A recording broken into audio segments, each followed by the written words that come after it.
They had come carrying worn uniforms, faded medals, and memories that refused to sleep. Some arrived on foot. Others clung to the roofs of freight trains, riding the rails like ghosts across a broken nation. They were not invaders or revolutionaries.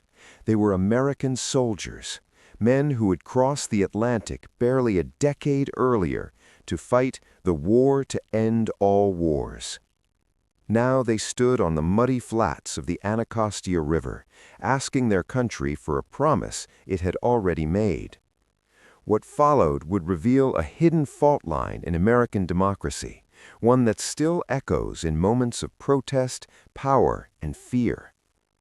When the guns finally roared, the smoke rising over the Capitol did not come from a foreign enemy. It came from a nation at war with itself. The story of the Bonus Army begins in the trenches of World War I, where young Americans fought a mechanized nightmare unlike anything they had known. When the armistice silenced the guns in November 1918, the United States emerged victorious, but deeply changed. Nearly 5 million Americans had served. More than 116,000 were dead. Millions returned home with injuries, trauma, and skills that did not easily translate into civilian life. The government praised them as heroes, paraded them down Main Street, and promised they would not be forgotten.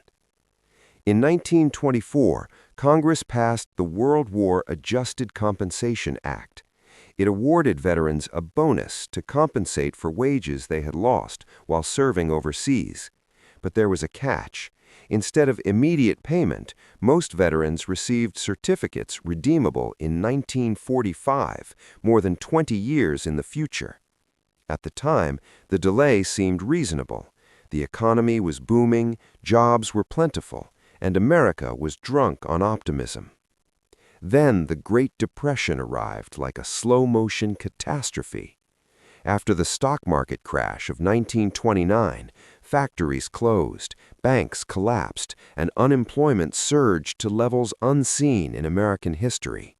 By 1932, nearly 1 in 4 workers was jobless. Bread lines stretched for blocks. Families lost homes and farms.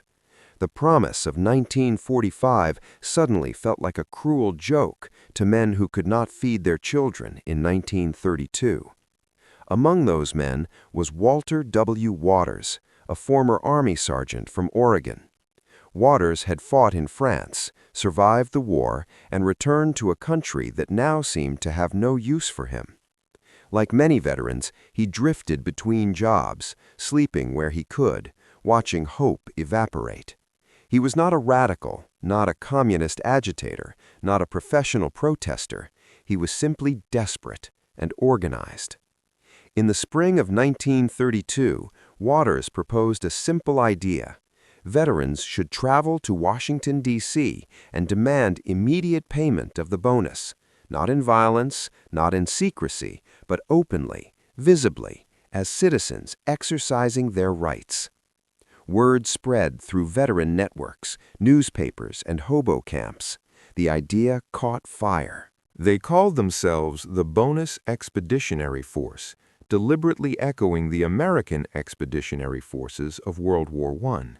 It was a symbolic act, a reminder of who they were and what they had done. By late May, the first contingents arrived in Washington. By June, there were more than 20,000 veterans in the city, along with wives and children, nearly 45,000 people in total. They built a city out of scraps. On the Anacostia Flats, a swampy area across the river from the Capitol, veterans constructed shanty towns from lumber, cardboard, and tin. They laid out streets, enforced sanitation rules, and organized security patrols. They flew American flags over their camps and held daily assemblies. Despite their poverty, the camps were remarkably orderly. Observers were surprised. Police Chief Pelham Glassford, a decorated veteran himself, sympathized with them and worked to keep the peace. Local businesses donated food. Churches sent aid. Every day, veterans marched peacefully to the Capitol, carrying signs and chanting for justice. Inside, Congress debated a bill to pay the bonus early. The House of Representatives passed it. Hope surged through the camps like electricity. Men began to believe that their suffering had finally been seen. Then the Senate voted. In June 1932, the Senate rejected the bonus bill. The decision hit the camps like a hammer. Some veterans packed up and left, defeated, but thousands stayed. They had nowhere else to go, and the depression waited for them outside the city like a closed door. They decided to remain until the government listened. President Herbert Hoover watched events unfold with growing alarm. To him, the bonus army represented more than a humanitarian crisis. It was a threat to order at a time when governments around the world were collapsing under economic pressure. Advisors warned him that communists might infiltrate the camps. Newspapers printed exaggerated stories of revolution. Fear began to eclipse sympathy. Hoover ordered federal agencies to withhold aid. The summer heat intensified. Tempers flared. On July 28th, everything snapped. That morning, Hoover ordered the eviction of veterans from several buildings near the Capitol that they had occupied. The task fell to the Washington police. As officers moved in, scuffles broke out. Bricks flew. 2 veterans were shot and killed. The situation spiraled out of control, and Hoover made a fateful decision. He called in the U.S. Army.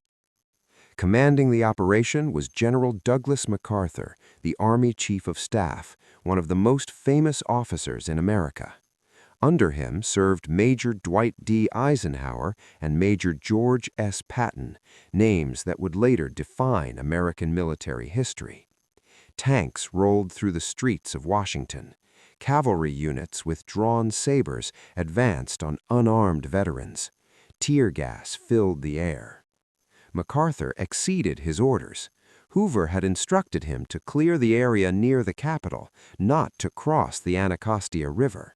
MacArthur ignored the directive, convinced he was saving the nation from insurrection. As night fell, troops advanced on the main bonus army camp. The shantytown burned. Soldiers set fire to shelters as families fled. Children choked on gas. Veterans who had once faced German artillery now ran from American bayonets. By morning, the camps were ashes. Thousands were homeless again, this time by the hand of their own government. The images shocked the nation.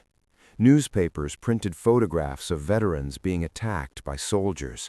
Public opinion turned sharply against Hoover. The president, already unpopular, now appeared cold, detached, and authoritarian. The bonus army did not cause Hoover's political collapse, but it accelerated it. In November 1932, he lost the election in a landslide to Franklin D. Roosevelt. Roosevelt's response to the veterans was complex. As a politician, he opposed immediate payment of the bonus.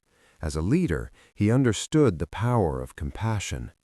When veterans returned to Washington in 1933, Roosevelt did not send tanks, he sent his wife. Eleanor Roosevelt visited the camps, listened to stories, shook hands, and earned trust.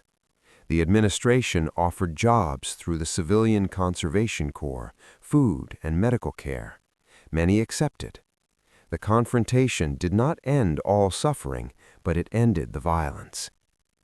In 1936, Congress passed legislation to pay the bonus early. Roosevelt vetoed it, citing fiscal concerns. Congress overrode his veto. The veterans finally received the money they had been promised. For many, it came too late to erase years of hardship, but it came nonetheless. The bonus army left a permanent mark on American history. It exposed the fragile relationship between citizens and power during times of crisis. It demonstrated how fear can transform peaceful protest into perceived rebellion. It revealed the dangers of militarizing domestic problems. And it showed that democracy is not only tested in elections, but in how a nation treats those who have already given everything.